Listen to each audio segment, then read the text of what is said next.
অন্যের জন্য শুভ কামনা করলে এটা ফিরে নিজের দিকে আসে, এটা খেয়াল রাখেন।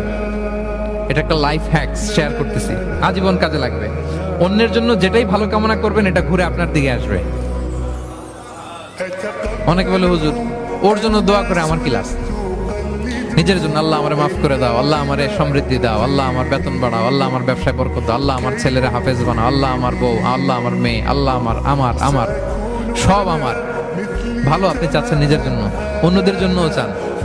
আল্লাহ আমার সব ভাইদেরকে মাফ করো, আল্লাহ আল্লাহ আমার গোটা মুসলিম উম্মাকে তুমি বরকত দাও, কল্যাণ দাও, নেতৃত্বে আসার তৌফিক দাও, আল্লাহ সবাইকে সুস্বাস্থ্য দাও।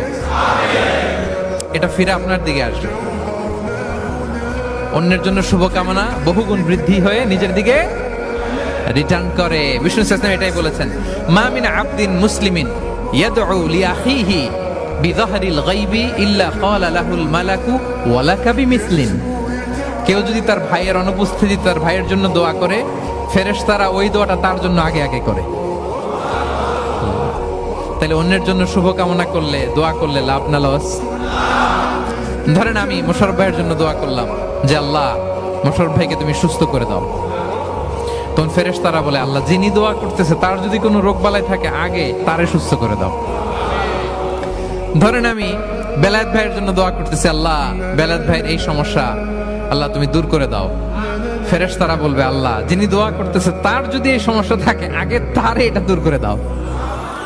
ধরেন আমি দোয়া করলাম আল্লাহ আমার এই ভাই, আল্লাহ সে গরিব, তার অর্থের বড্ড অভাব, দারিদ্রতা, আল্লাহ তুমি আমার ভাইয়ের দারিদ্রতা দূর করো।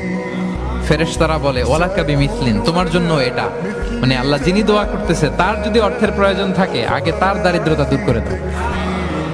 তাহলে বলেন তো অন্যের জন্য দোয়া করলে লাভ না লস? অন্যের জন্য ভালো দোয়া করলে এটা নিজের দিকে আসে। কিসের দিকে আসে?